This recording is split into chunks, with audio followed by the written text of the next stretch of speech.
जय श्री कृष्ण दोस्तों, स्वागत है आपका अपने YouTube चैनल ब्रह्म ज्ञान में। आज के इस वीडियो में हम पैरों की उंगलियों पर विचार विमर्श करेंगे कि पैरों की उंगलियां हमें अपना भविष्य बताने में किस तरीके से मदद कर सकती है। तो आइए इस वीडियो को हम शुरू करते हैं।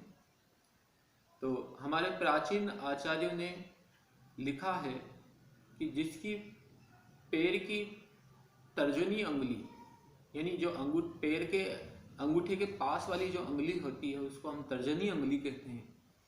जिसकी ये तर्जनी उंगली अंगूठे से आगे निकली हुई होती है, तो ऐसा जो जातक होता है वो उसको स्त्री सुख जल्द से जल्द प्राप्त होता है। मतलब ऐसा जो जातक होता है उसके इस तर्जनी उंगली के कारण जो है, जिसकी पैर की तर्जनी उंगली अंगुष्ठ से आगे निकली हुई होती है, ऐसे जातक को ये तर्जनी उंगली शुभ फल प्राप्त करवाती है। और जिसकी तर्जनी उंगली अंगुष्ठ से छोटी होती है, तो ऐसा जो जातक होता है उसके जीवन में काफी कठिनाइयां और विपत्तियों का उसको सामना करना पड़ता है। और यदि ये जो तर्जनी उंगली जो होती है अंगुष्ठ के बराबर यदि पाई जाती है, किसी जातक के तर्जनी उंगली जो है अंगुष्ठ के बराबर पाई जाती है, तो ऐसा जो जातक होता है उसको ये फल मध्यम फल प्रदान, ये उंगली जो होती है मध्यम फल प्रदान करती है। मध्यम फल यानी कि मिश्रित फल उसको प्रदान होता है। इसी प्रकार से यदि मध्यमा उंगली जो होती है, मध्यमा उंगली यानी पैर के बीच की जो उंगली होती है जिसको हम मिडल फिंगर भी कहते हैं, अगर ये अंगुष्ठ से आगे निकली भी होती है तो ऐसे जातक को भारियां हानि होना सूचक, यह उंगली भारियां हानि होने की सूचना प्रदान करती है। यानी उसकी पत्नी पर या तो कोई संकट आ सकता है, उस जातक की पत्नी पर या तो कोई संकट आ सकता है, और या फिर कोई वो किसी बड़ी विपत्ति के अंदर पड़ सकती है। तो ये जो मध्यमा उंगली, जिसकी मध्यमा उंगली जो है अंगुष्ठ से आगे निकली भी होती है, तो वो इस ओर यानी भारी हानि होने की सूचना हमें प्रदान करती है। तो इसी तरीके से यदि अनामिका उंगली अंगुष्ठ से आगे निकली भी होगी, अनामिका उंगली यानी बीच वाली उंगली के पास की जो उंगली होती है, यानी कि बीच वाली जो उंगली होती है और जो पैर की जो लास्ट उंगली होती है उसके बीच में, इन दोनों उंगलियों के बीच की जो उंगली होती है उसको हम अनामिका उंगली कहते हैं। यानी मध्यमा उंगली और पैर की जो सबसे छोटी उंगली होती है उसके पास, इन दोनों उंगलियों के पास की जो उंगली होती है उसको हम अनामिका उंगली कहते हैं। यदि यह अनामिका उंगली अंगुष्ठ से आगे निकली हुई होती है तो ऐसा जातक विद्यानुरागी होता है, यानी पढ़ने लिखने का उसको ज्यादा शौक रहता है और पढ़ाई के अंदर भी वह अव्वल तरीके से पास होता है।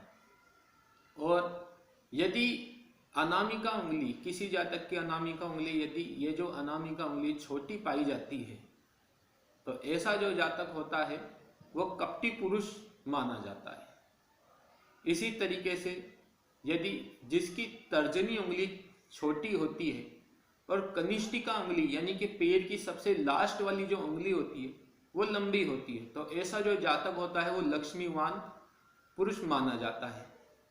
और यदि जिसकी कनिष्ठिका उंगली छोटी होती है तो ऐसा पुरुष जो है उसको परदारगामी यानी कपटी पुरुष माना जाता है। इसी तरीके से यदि कनिष्ठिका उंगली छोटी होती है, मोटी होती है और चौड़ी होती है, तो ऐसा जो पुरुष होता है उसका बाल्यावस्था के अंदर ही माता से वियोग हो जाता है। और इसी तरीके से यदि मध्यमा उंगली जो है, मध्यमा उंगली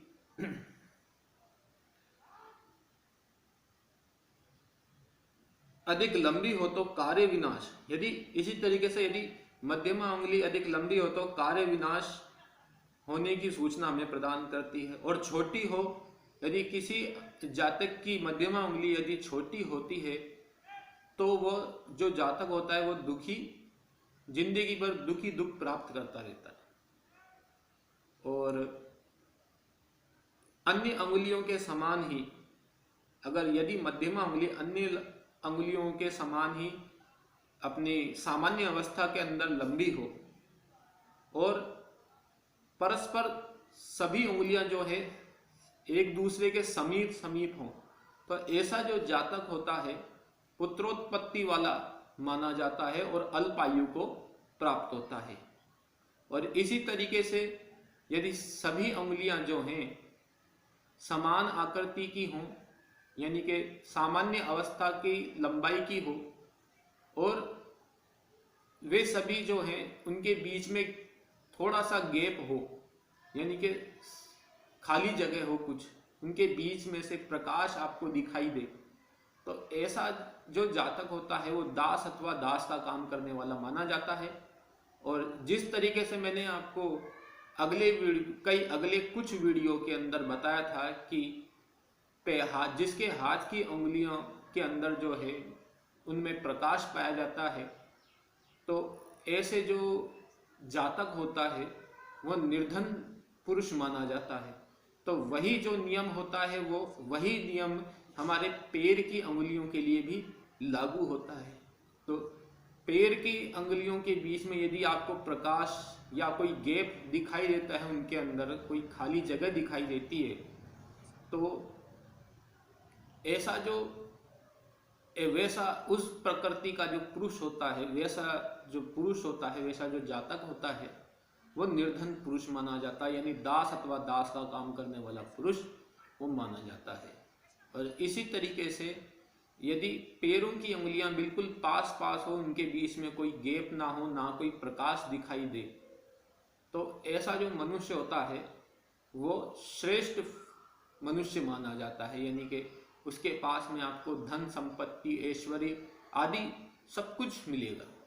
तो इसी तरीके से आज के वीडियो में बस इतना ही। यदि आपको ये वीडियो पसंद आए तो इसे लाइक और शेयर करना ना भूलिएगा। जय श्री कृष्ण।